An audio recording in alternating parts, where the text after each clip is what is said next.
regenerate itself sustainably and also threatening the future of humans themselves. So it's in our interest to make sure that the earth continues to maintain that ability to sustain itself, to regenerate, and to also sustain us. The key is awareness. We have a responsibility to educate.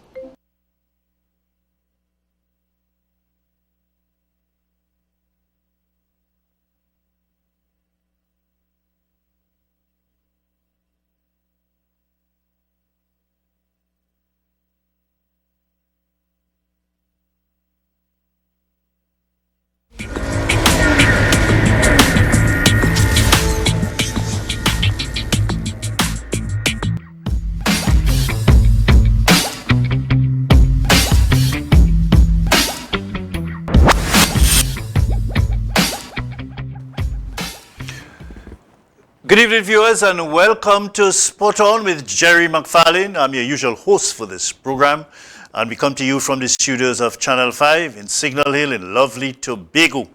All right, folks, this evening we're going to look at what is happening nationally with the police service of Trinidad and Tobago, and of course the Police Service Commission.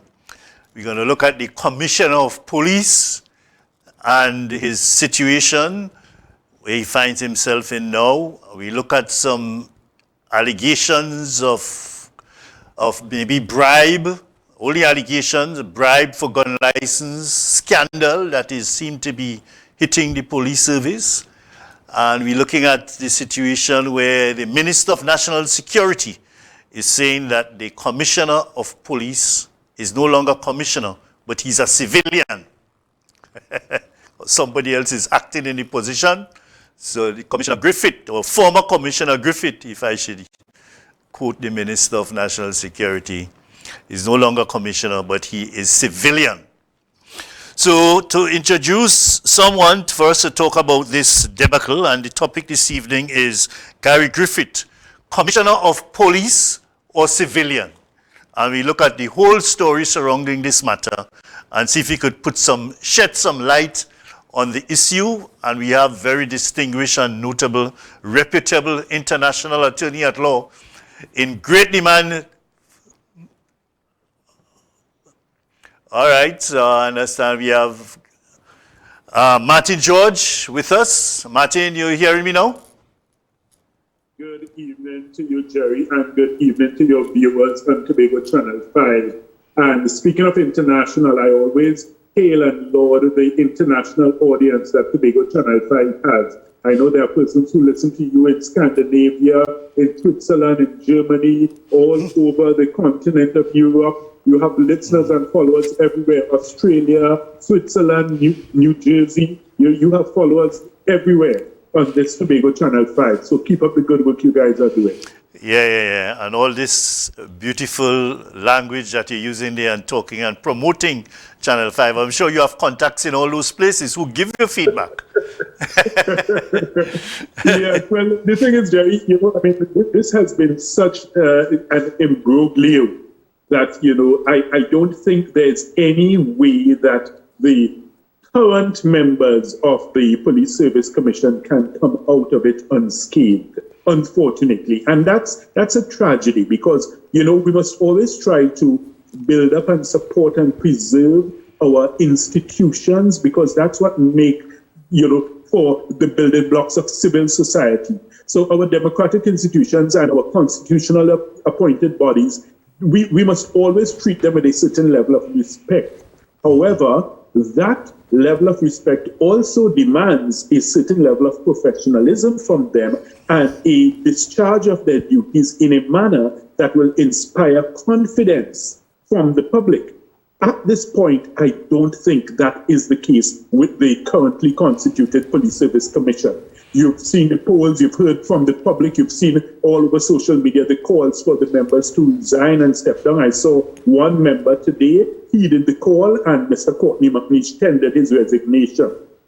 It then raises the question as to whether the position of the other three remaining members, whether it is morally justifiable or whether they can really make a case to see that they ought to continue in office given the, the disaster over which they appear to have presided.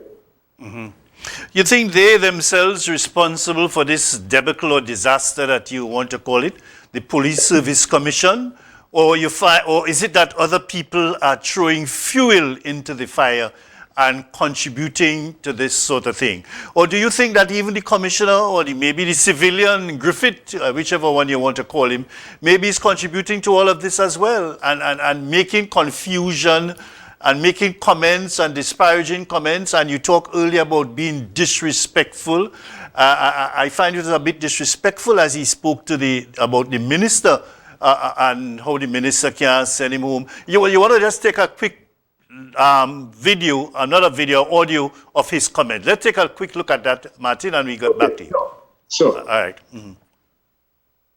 How could a Minister of National Security be so lost, be so misguided to make unauthorized comments and comments that are totally inaccurate? The Minister of National Security, even a child, I will use his words in Parliament, even a child will understand this better than he can. It's for his information and for the country. I am still the acting commissioner of police. I was appointed by the Police Service Commission, not the minister. He has no authority. He has no say. I don't know why he's getting his mouth in this.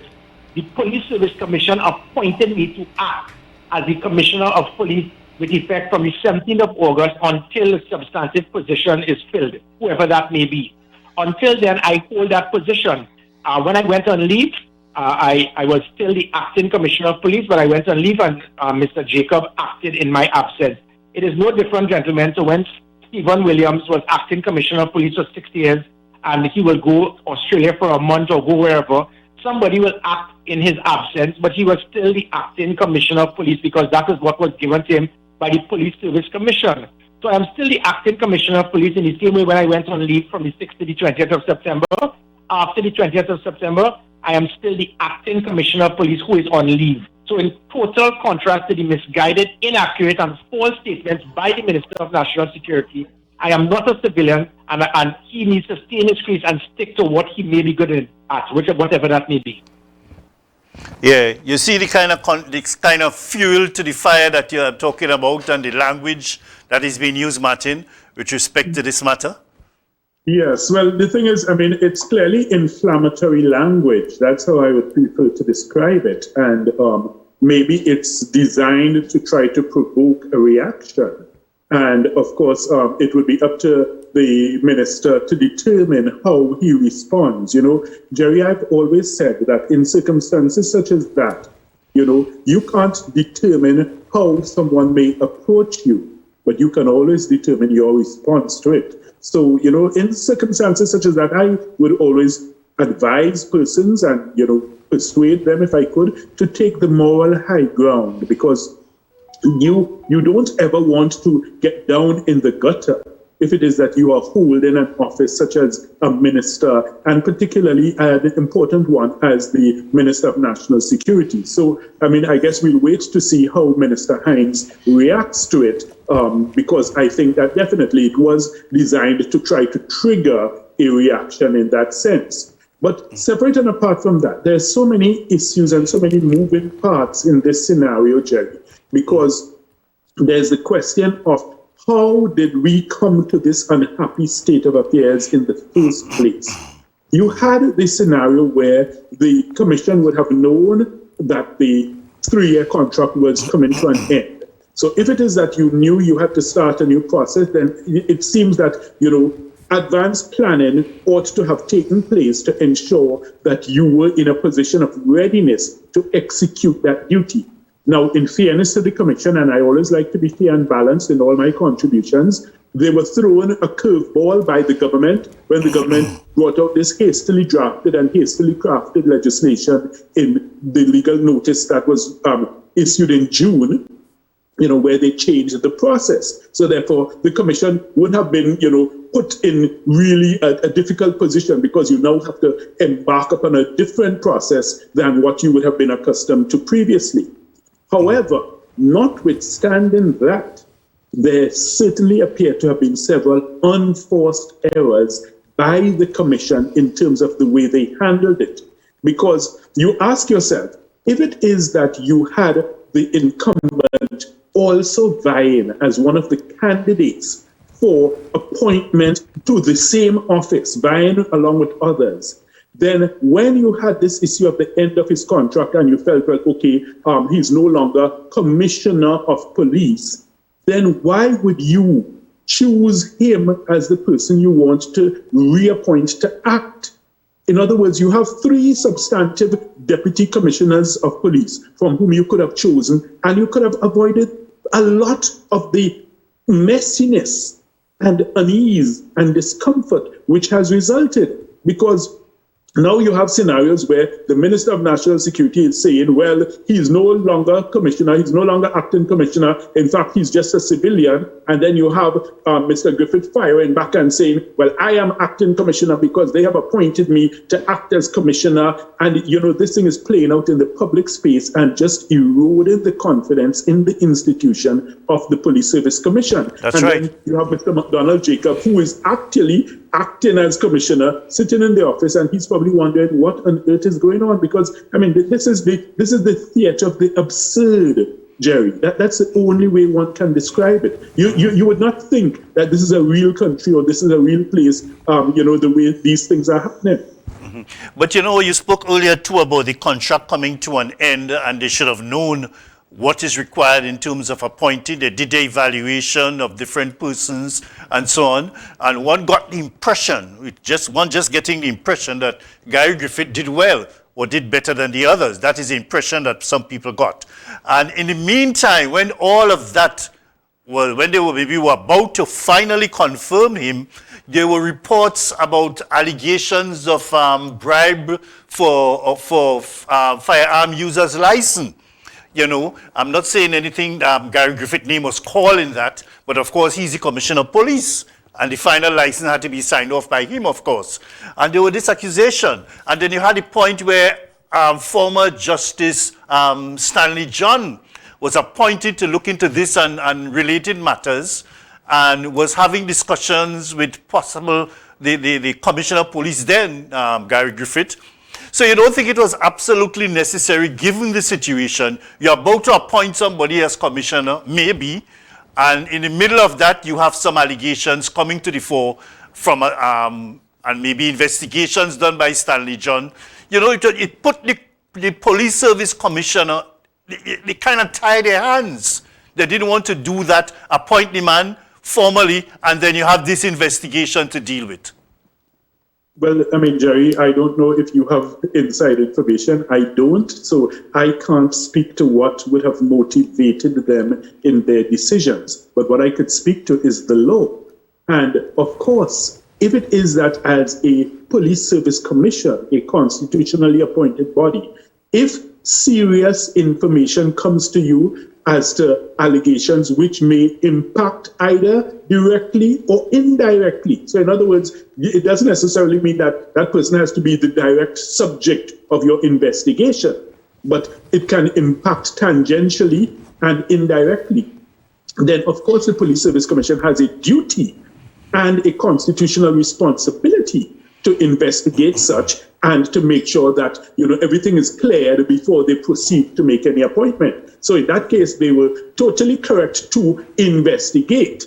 And this is supported by the law. And that's why I always like to have recourse to the law, Jerry, because that's our safe ground. There's a Privy Council case that I'll refer you to. It's called Jamaicans for Justice versus the Police Service Commission.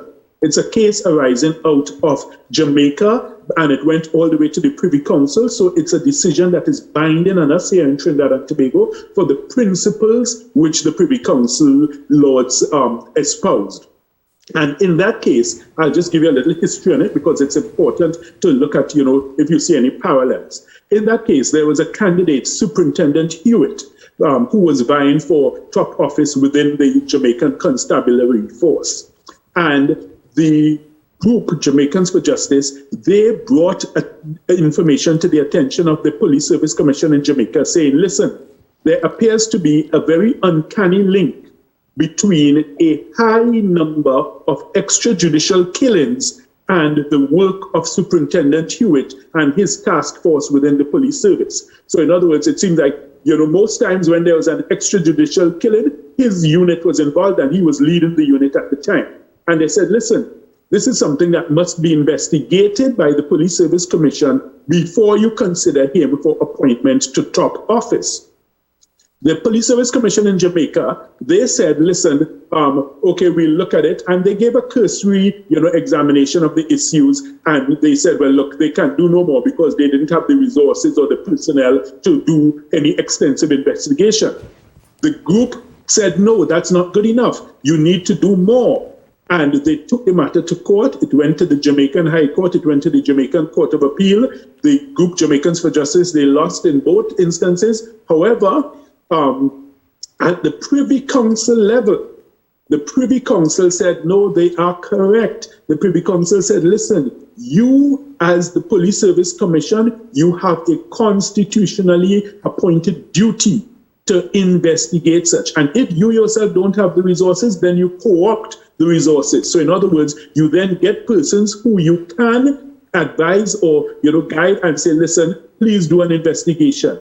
And in Jamaica, there's this body called INDICOM, which is the independent commission that investigates matters with the police service, the Coast Guard, the Army, and all arms of the armed forces. And the Police Service Commission had to now go and get INDICOM to do a full and proper investigation. And the Privy Council said that was their duty, and you have to investigate. You cannot bury your head in the sand and pretend it doesn't happen. So therefore, in this case, in Trinidad and Tobago, the Police Service Commission was quite correct to launch any investigation into any matter that was serious enough to warrant such, because they have a constitutional duty to do so, and it's backed up by a Privy Council case. I would invite anyone to look it up and read it, Jamaicans for Justice against the Police Service Commission.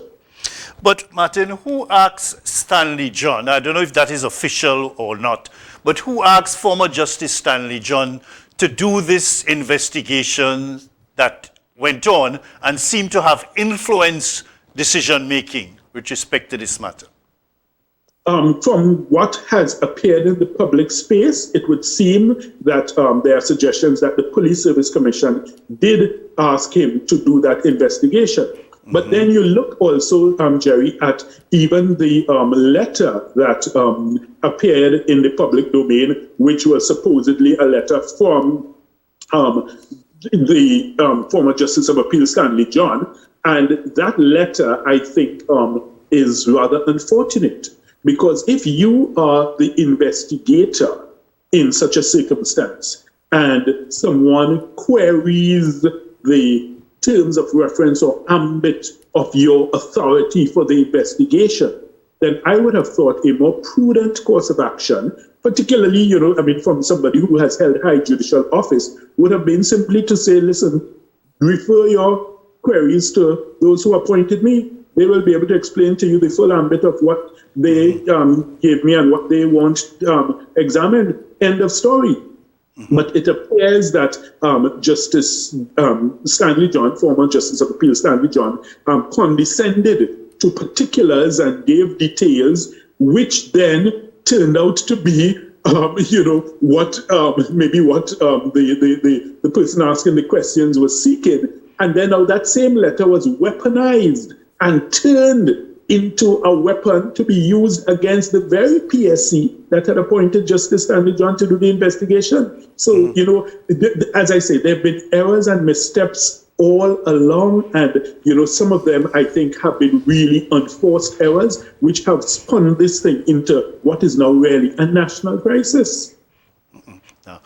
No, you wondered whether there was any... Because when I look at the thread and how the thing goes, what I get from in the media, I have no inside source, but from pieces I pick and choose in the media, I see like Stanley John, the report or some interim report from Stanley John went to the National Security Commission, of which they discussed the matter, it appears, and another source said that Cabinet met afterwards and advised the Police Service Commission to take certain action. Is anything really wrong with that, as one analyst seemed to be making a big hoo-ha about? Okay, so in that case, you see, now there's a difference, Jerry, between a politician or the cabinet or the government bringing something to the attention of the Police Service Commission and them seeking to direct or compel or command them to do something. So in other words, the same way any member of the public is free to submit any information to the Police Service Commission. While I was there, listen, we get hundreds of letters, emails, some of them with very compelling evidence about activities of police officers in the higher echelons of the service. We're talking about at the level of commissioner and deputy commissioner. We get all kinds of things from the public. So submitting information and, of course, your evidence to support it, there's nothing wrong with that. Anyone can do that, even politicians, if you understand me. Where I would part ways with any action of the commission in this regard is if they then were now influenced by a request. So in other words, not only have I submitted information to you, but I am making a request that you do X or you do Y. And if you then comply with that, then I think your independence has been totally compromised, because that's not what you are there for. The whole purpose of us having the legislation under the Constitution to appoint persons to sit on the Police Service Commission is because you want robust, independent individuals who can stand strong, even in the face of political influence, even in the face of pressure, and say, hey, listen, do not even try to influence me as to what decision I make. You can provide whatever information, I will make my own independent decision. That's why, let's have reference to the law again, Jerry. Section 122 of the Constitution says, there shall be a Police Service Commission for Trinidad and Tobago, which shall consist of a chairman and 4 other members. The members of the commission shall be appointed by the President in accordance with this section. The President shall, after consultation with the Prime Minister and Leader of the Opposition, nominate persons who are qualified and experienced in the disciplines of law, finance, sociology, or management to be appointed as members of the Police Service Commission.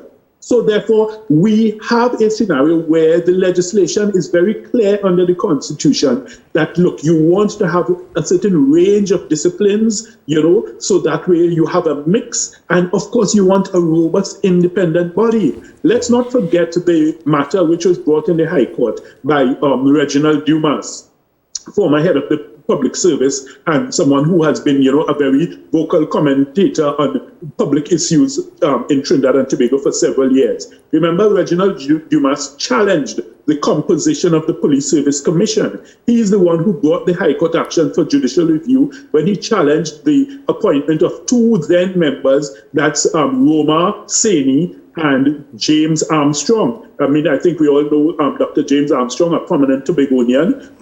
But the point is, Reginald Dumas looked at this section in the Constitution and he said, listen, these 2 members, in his respectful view, did not appear to fit in any of these categories of either law, finance, sociology, or management. So he was saying that in those circumstances, he was challenging their appointment.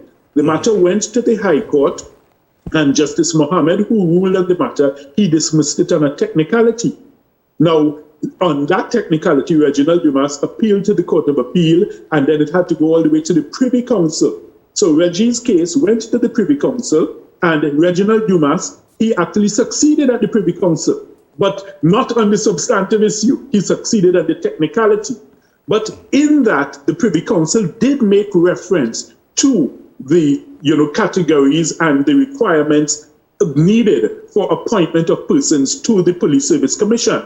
So it's unfortunate that that matter never, was fully ventilated at a higher level. And by the time the Privy Council gave its ruling to clear away the preliminary points so that the matter could be substantially argued, the term of office of those 2 members had already expired. and they were not renewed. So therefore, it was a moot point at that stage. But, it raises these questions, and this now ties into our present scenario, Jerry, when you look at the question of, okay, we now have only 3 members remaining. So the question is, does that constitute a properly formulated police service commission at this point? And I think those are questions that are going to be asked, and they are some hard questions, and they will have to provide answers to ensure that they can justify to the public that they do have the moral imperative to remain in office with these 3 members only.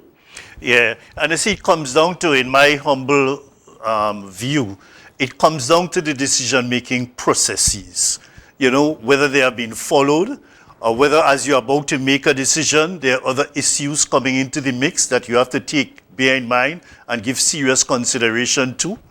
And you have to take into consideration, you just mentioned it briefly a while ago, whether the whether the cabinet and the Prime Minister can really instruct, whether they instructed the commission, the Police Service Commission, or they ask them to give consideration to these circumstances and make a decision. It raises all these questions, and as you said earlier too, about the independence, about the thing, and it shouldn't have political interference with it, as far as the Police Service Commission is concerned. So that's correct. That's correct. And the thing is, Jerry, let me tell you something also. That's why it was even more incumbent upon the Police Service Commission to come out and clear the air, because you had this scenario where this spat occurred between Mr. Griffith and Mr. Hines, and there were certain allegations that, look, Mr. Hines said, I have to stay on leave, and I was not to come out to office. Then you had the revelation in Parliament with Mr. Hines saying that, look, the cabinet met and the cabinet sent a letter to the Police Service Commission, or had some communication with the Police Service Commission, and then you see the Police Service Commission sending Mr. Griffith on leave. So therefore, the public would be able to connect the dots and ask, well, also, was it that you then instructed them to do so? Because it appears to dovetail exactly with what was alleged before. So that's why the Police Service Commission had a duty to come out then and have a press conference and clear the air and, show that, look, okay, it may be that the 2 actions are similar. However, ours was totally independent, impartial, because we had our own reasons, we had our own investigations ongoing. And, make that point so that way you remove that taint of suspicion of your independence having been compromised. But by not saying anything, not doing anything, and burying their heads in the sand, I think the calls and clamors from the public have grown louder and louder. We saw Opposition Leader Kamala Persad-Bissessar making the call for them to step down, and today we saw one domino fall, and Jerry, it may just be a matter of time before the others fall. Yeah, I was just about to ask you that. The commissioner that resigned, I'm sure he felt he had a minority view within the commission, which he felt that the proper thing to do was to resign. This is the impression you get, that there was a minority view by him, I can't remember his name, that but I don't know what view he held. But when you see, but when you see one person resigning from an entity like that, a constitutional entity, the Police Service Commission, and one member resign, you have to wonder what happens. There have to be split in views and serious discontent or misalignment of professionalism or something that will cause that to happen. And it's only a matter of time, as you say, that the others will maybe resign as well. Because is it still constitutionally? I think at this point, they may have lost the moral imperative to continue in office. And it's unfortunate, Jerry, because, Trinidad and Tobago ends up being the ultimate loser in such a scenario. Because you don't want to shake the credibility of your institutions. You don't want people to lose faith in your institutions. These are the building blocks of civil society. This is the social contract we've all entered into when we decided we want to live in a civilized world. So therefore, you want to see these institutions succeed and prosper. But if we recall, and again, I always like to have reference to the law, remember the case of Dr. Keith Christopher Rowley versus the Integrity Commission. Remember, in that matter where the Integrity Commission launched an investigation into Dr. Keith Christopher Rowley without giving him due process, without giving him the opportunity to be heard. And they made certain findings and conclusions adverse to him. And he took them to court by way of an action for judicial review. Remember, the court ruled that the Integrity Commission was totally wrong in the way they handled that matter, and that triggered the collapse of that commission. All the members had to resign. So therefore, you don't want to see these things happen because it shakes the public's confidence in these institutions. But I think that this has spun so way out of control that, there's little or no way that they can, stuff the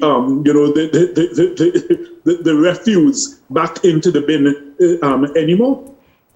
Yeah, I mean, it's very embarrassing. And, it's sort of, this situation reminds me sort of way in which, I think it was on one of the news, the media papers today, where it reminds you how what happened with Burroughs, You wonder whether it's a similar situation, Randolph Burroughs, as Commissioner of Police, and the kind of accusations and things they accuse him of in those times. Remember the flying squad? You are a little boy then, you may not remember this thing, but history is there for you to read and follow up. Yes, I remember it, yes. And you wonder whether this thing... Burroughs was the man who would always pose over the dead bodies of criminals, with his guns, pointed and, triumphantly. Yes, I remember. I remember. So you wonder whether these are just hatched up issues. Burroughs went out of, he was forced to resign eventually. And, there were some criminal charges. Elements, and he accused, and he was saying, he went all the way, saying that this was a patch-up thing, a hatch-up thing. They want to get rid of him because he was dealing with the criminals and so on. At the end of the day, his reputation, I think, was irreparably harmed by, what happened. Yeah. So it just reminds me of that situation. But Martin, I think we should go for a quick break, and when we come back, we should continue this discussion. And we look at the way forward, how you think we should patch up things, whether people should resign and start over the whole process of interviewing for Commissioner of Police. When we come back. All right, we'll discuss that, yes. Yeah, okay.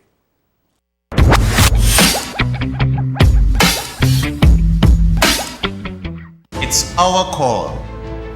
In Tobago, we know who we are. It's changing.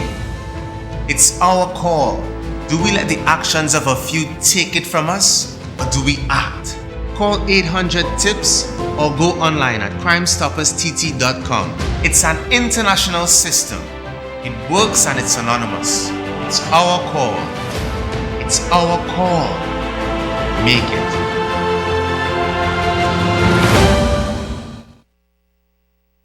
Paying your Trico cable bill just got easier. Simply log on to www.tricott.com and choose online payment. Or log into your online banking, RBL, FCB or Scotiabank, and add Trico as a pay. Yep, it's that easy. No stress, no more hassle, no more long lines. Just pure relaxation and social distancing from the comfort of your space. For more information, contact 639-4457 or log on to www.tricott.com. Trico Industries Limited. We are here for you.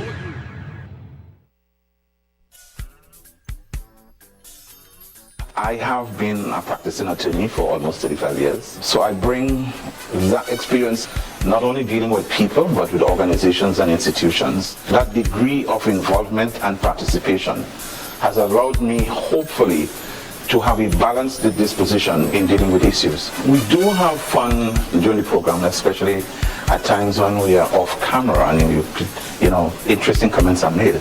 And being on High Five Reloaded allows me to contribute to the evolution of the process of thinking, the way we think as a people. High Five Reloaded with Crystal Gift, opening the eyes of the public every Monday night at 8 p.m.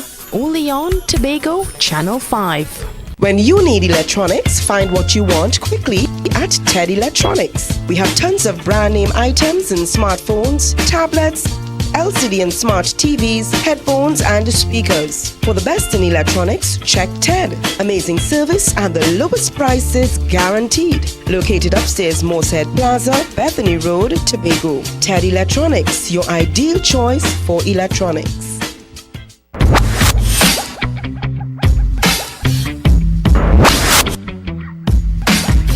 Tune in to Spot On. A new episode premieres every Tuesday at 8 p.m. only on Tobago Channel 5.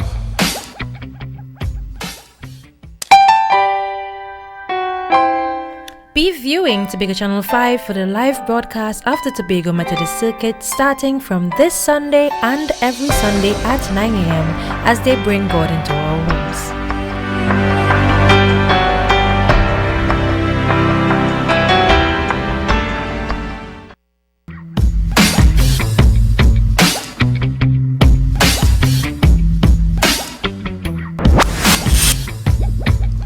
Yeah, viewers, thanks for staying with us. We still have Martin George, attorney at law, well-known, renowned attorney at law, and I must say a former member of the police service, the very police service commission, right? Yes, former. I said former, yeah. That is a very important distinction to make. Former member. Yeah, so how you think we're moving forward, Martin? What do you think should be done? I feel that the members of the Police Service Commission should resign because it's extremely embarrassing, this kind of quagmire that we find ourselves in as a country, and especially people at that level, in treating with this matter. The thing went totally out of hand. It swirled to further embarrassment. As I can't think of anything more embarrassing than this for a long while. What do you think likely to happen? You think that will obviously take place? Well, the fact that it hasn't yet happened makes you wonder if they are thinking otherwise. In other words, Jerry, we are supposed to be followers of the Westminster traditions and practices in terms of our parliamentary system, our democracy, our governance, our constitutional norms and practices. But we really do not follow it the way it is supposed to be. In any normal civilized country, the resignations would have been tendered long ago. It would never be even a question that you ask. However, in Trinidad and Tobago, we have a tendency and we have a tradition otherwise where people don't resign. In fact, usually they're promoted and rewarded in circumstances such as this. So, the fact that one member demitted office and we were hearing nothing from the others, it makes you wonder whether they are even thinking along those lines, despite the growing public calls, despite, what the leader of the opposition has said, despite what, the public sentiment seems to be, because I've seen quite a few polls and, today where, it seems overwhelming that the public is calling for the resignations. I am not sure if that is what they are thinking of. Of course, it may reach a stage eventually where the public pressure is so overwhelming that they may have no choice. But then I think that only makes it worse because, you see, you run the risk in the interregnum of causing further damage to the reputation and integrity of the institution. Because the longer you hold on and cling on to the office, you basically are dragging the institution down with you. And if you still eventually have to resign, then it's a question of, well, why didn't you just do that sooner and save all this embarrassment? So I think I've seen quite a few people hail Mr. McNeish as a hero for having taken the first step, and, he extricated himself from it, at this time. But the point is, as to what the thinking of the other three members really is at this stage, heaven alone knows. Yeah, and you just can't go along like that. You just have to follow suit and resign. And I'm thinking there's another possibility, that they could resign. The president could intervene and say, listen, I'm not too sure you're properly well constituted. Maybe I should just, since this one is retired, maybe I should just reappoint appoint another person. And that is not too difficult. Instead of moving the whole... No, that's difficult also. because the appointment of the members of the commission has to be sanctioned by the Parliament. It goes to Parliament. Each time I was appointed and reappointed to the Police Service Commission, it's something that goes to Parliament, and the parliamentarians have to vote on it for you to be a member. So it's not just as simple as saying, well, okay, tomorrow morning I'll call Johnny and put him on the commission. No, it's a parliamentary process of screening and vetting that you have to go through to be appointed. I served 9 years there, so I know the system. So even that is not so easy. And then, of course, the question is getting good and suitable candidates. It's a challenge, because it's public service, and it's demanding public service. It's thankless service. I could tell you that for sure, So you really are giving of your time, of your resources, of yourself, of your expertise in a scenario where you basically are doing this for the good of the nation. However, if it is that it has come to a point where it ends up being self-defeating, as I respectfully think the situation is at present, then I think you ought to look in the mirror. And I think that's what these three members need to do. Look in the mirror and ask themselves some hard questions. Am I really doing this anymore for the good of the nation? Or is it at the stage where my continued presence can only serve to tarnish the image of the institution, in which case then resignation may be an option that ought to be on the table for consideration. Martin, just remind me, who are the other members in addition to McNeish? It's Bliss Sipasad, who is the chairman, and then you have a Tobagonian, Dr. Susan Craig James. Oh, yes. And you have an attorney at law, Mr. Roger Kewal Singh. He's from San Fernando. He's from South. Yeah, okay. I just remembered. Yeah, I know there was some Tobagonian there. I couldn't remember who it was, Yeah. But these are very distinguished people based on what I see here and based on what you just tell me. Well, the point is, remember, the Constitution tries to, ensure that you have persons who are robust and independent. And the thing is, while, of course, we are not trying to fault anyone in the discharge of their duties, the fact is events have overtaken them to the point where I think that they really have lost their moral compass and any moral imperative to remain on as commissioners. But of course, that's just my view. They may have different considerations, and they may have different things, which are motivating them to continue to cling to office in the circumstances. Yes. But Martin, if let us assume they try to appoint one member and have the thing better constituted, I should say, because they're still constituted as they are. It's only just one member gone. It might not be easier. That's a question, Jerry, that is going to come up. And I am not going to seek to try to answer that question here, because it may be something that is ultimately answered in the courts. And I'll tell you why. There are two aspects of it that arise.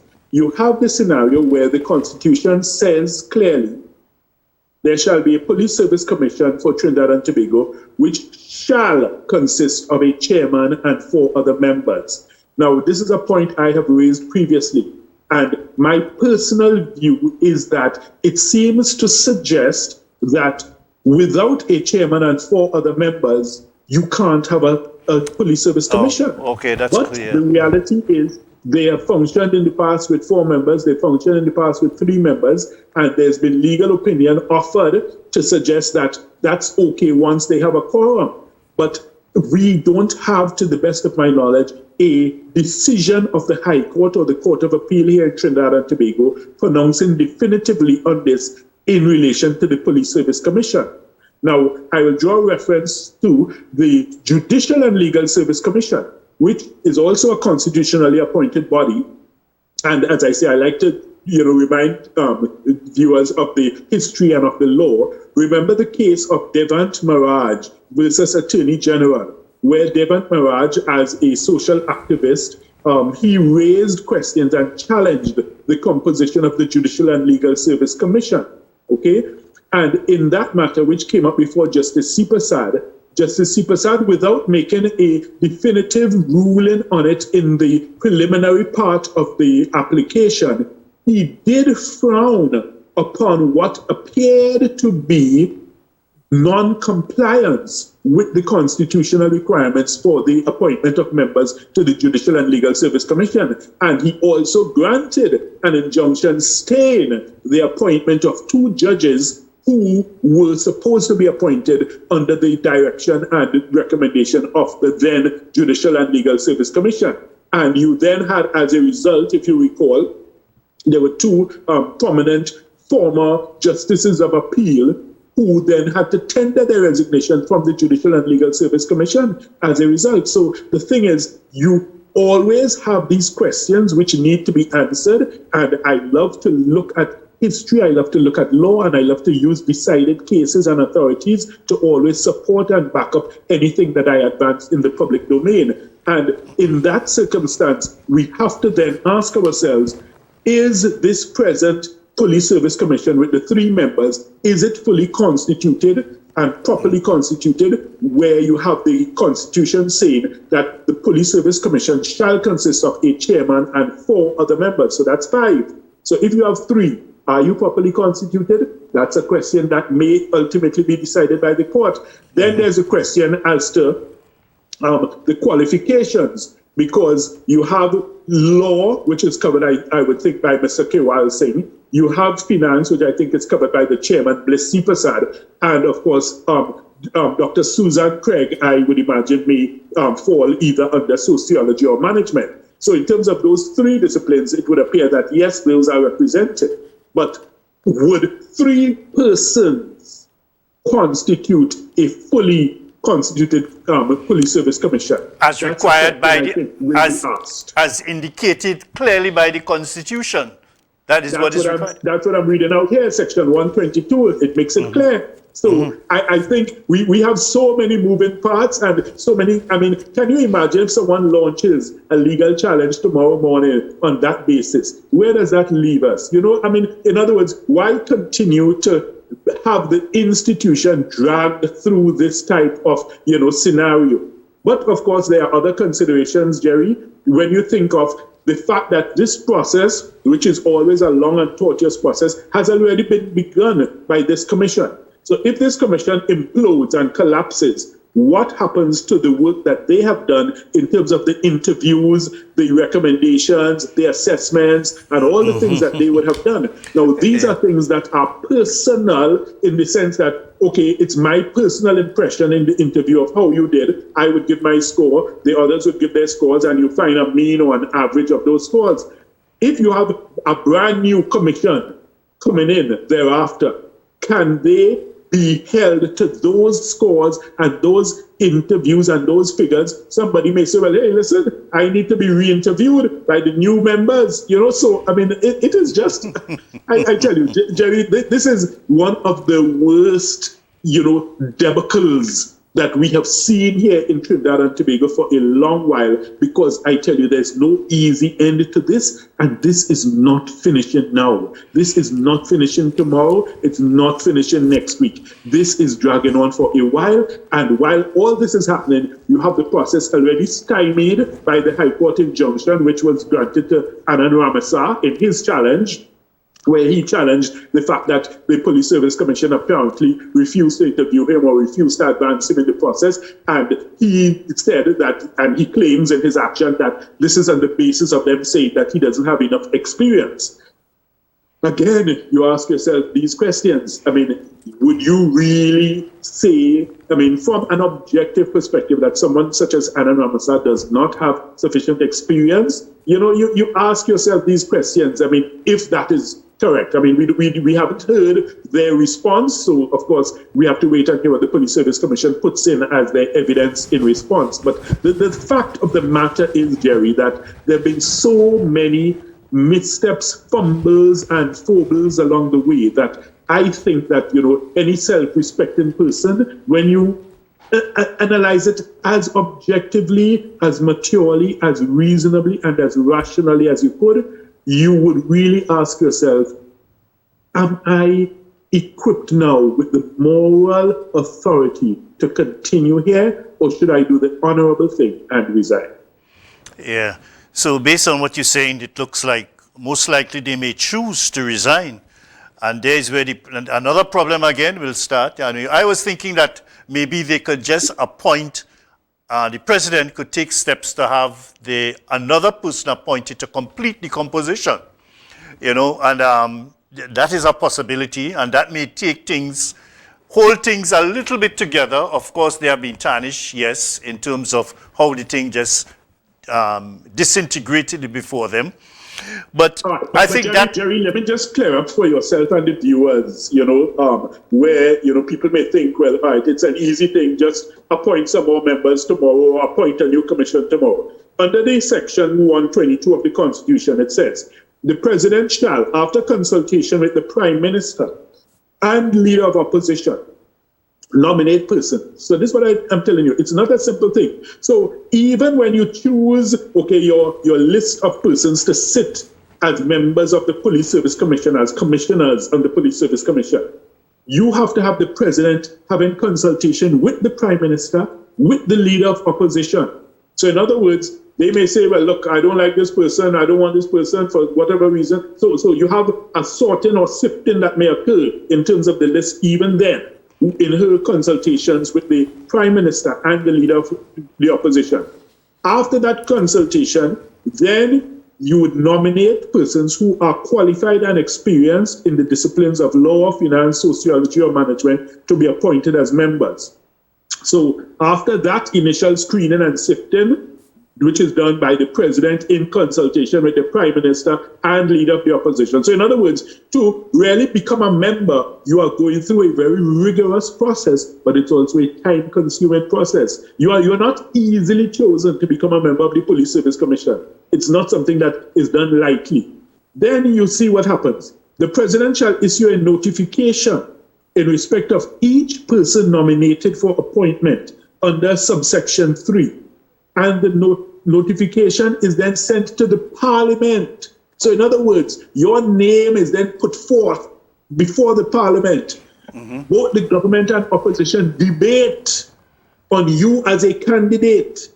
And then it is subject to affirmative resolution of the House of Representatives. So you need now a majority vote in the parliament to even become a member of the Police Service Commission. So that's why I'm telling you, it's not a question of just saying, well, let's appoint new members tomorrow morning. No, it's a whole long process that has to be undertaken. And, they have to have their investigations. They have to do the security vetting. They have to vet you for your character, for everything about you. They have to vet and investigate before you can actually become a member of the Police Service Commission. Yeah, but I'm still saying that one person, it is easier to do for one person than to do for the whole group and just restart the whole exercise. One could imagine how long that will take, Martin.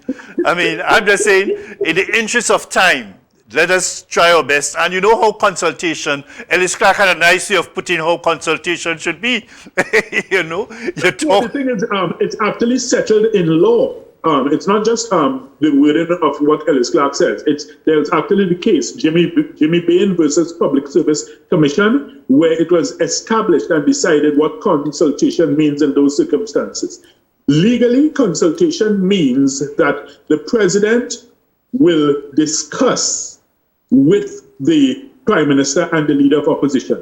But that's all you are required to do. It doesn't mean that I necessarily have to take your view. That's right. Or the other person's view. Mm-hmm. That's all that consultation means in a constitutional sense. Mm-hmm. However, in a practical sense, if it is that the prime minister raises very serious concerns about a candidate and brings to your attention evidence to support his claim that, look, this person should not be appointed, then it may be reckless of you as the president to still go ahead with the nomination and say, well, look, I'm ignoring you, I have consulted with you. So even though on paper, consultation really just means I have discussed it with you, from a practical sense, if there's genuine information brought forward, even say by the leader of the opposition about a potential candidate, which really turns out to be a disqualifying factor, then, I mean, it would be reckless if the president still seeks to go ahead with that person as a nominee. So, the process is going to take time anyhow you look at it. Mm-hmm. Yeah, that's definitely. And so the process it's likely then, if they don't go for the one person and do that sort of thing, I think the process will be much longer if they go otherwise. But let us say that they decide that they're resigning and the president go through the whole process of having these people nominated, vetted, and security checks and things. Then they discuss with Prime Minister, then go to Parliament. That's going to take quite a few months, if you ask me. How come, what will happen with all these issues and matters that are presently before the Police Service Commission? That is just stalled. Nothing can happen. That's the whole thing. That's the whole thing. You know, it really is an issue that you have to consider. I mean, the only thing that I guess may be a saving grace is that you do have an acting commissioner in place now in the form of McDonald Jacob. And then, of course, it will be a question of how long he continues to act for. But if you recall, in the case of Stephen Williams, unfortunately, he was made to act for several years. And, 6 years. 6 years. He was made to act for so many terms without ever being substantively appointed to the post. Mm-hmm. Yeah. Well, they had to deal with the process, how that process will be for appointing the commissioner. Remember that went on for quite some years, really. Well, it wasn't just the process. If you recall, and again, I love the history and I love the law and I love reminding people of the things that have actually happened. In the case of Stephen Williams, if you recall, the legislation at that time was that the Constitution allowed for what is known as the prime ministerial veto. So in other words, even after you've gone through the entire process, you've vetted, you've screened, you've gotten your shortlist, you've nominated your person to Parliament to be the choice for top cop, the Prime Minister had the ultimate say by way of what was known as the prime ministerial veto. So in other words, the whole Parliament could have voted in favor of this individual, and the Prime Minister, with his one vote, could say no. And that's it. That was the end. And that is what was changed. That's exactly what happened with Stephen Williams. His nomination was vetoed by then Prime Minister Patrick Manning. He vetoed Mr. Williams' nomination. Subsequent to that, you had a big outcry, and both the members of the public and the opposition said, listen, this should not be, because basically you can end up in a scenario where the Prime Minister chooses his candidate, so to speak. So it's almost like this person is now beholden to the Prime Minister because you've survived the prime ministerial veto. So that means then you must be the person that the Prime Minister wants there. And they felt that, it led to the possibility of political interference in the office, etc. So much ado was made about it, and the legislation was changed, and the Constitution was amended to change and remove that prime ministerial veto. What it then changed to, which is now the current position, is a parliamentary majority. So in other words, whoever controls the Parliament, who has the majority in Parliament at the relevant time, they are the ones who basically will have the say in terms of who is appointed as Commissioner of Police, because all you need is a simple parliamentary majority now. Of course, the question arises, Jerry, as to whether it is not just a grandiose form of the same thing with the prime ministerial veto, because whoever controls the Parliament is on the side of the Prime Minister.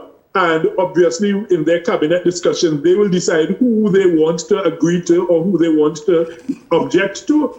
And again, we actually saw that happen in the last set of nominees, right? And it's something I also want to clear up for members of the public, because I've been hearing people say that, Gary Griffith was the top choice on the last occasion, from the last selection process. That's not quite true.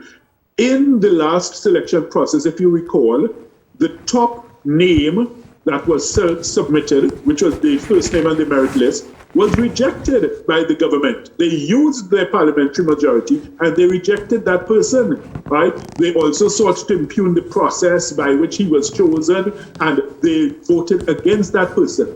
So, number one candidate, they voted against. Number two candidate, they voted against. Number three candidate, they voted against. That's right. And it's only when they reached the number four candidate, which was Mr. Gary Griffith, then they approved that. So you see, we actually have the historical precedent for that use of the parliamentary veto, and we also need to be very clear and correct in our records and our recollection of what actually happened in that, on that order of merit list which was created.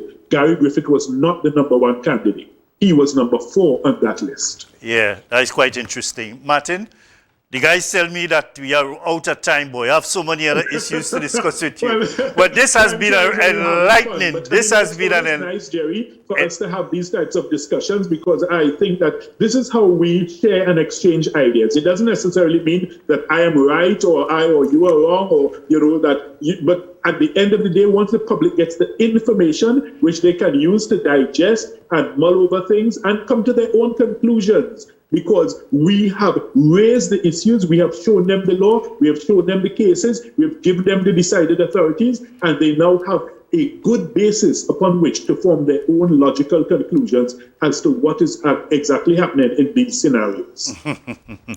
I can only say thanks, and your mother, Althea Martin George, must be smiling in her grave to see what her son is doing today. So. Thank you, Jerry. It's been a pleasure, and good night to you and your viewers. Yeah. Thanks very much to you again. I appreciate it. Folks, this is what time we have for this evening, and it was really an enlightening and stimulating session here with Martin George, attorney at law, and I'm sure we could do this again sometime very soon. This is not the end of this matter. See you again next week, God's willing. Have a beautiful week, people.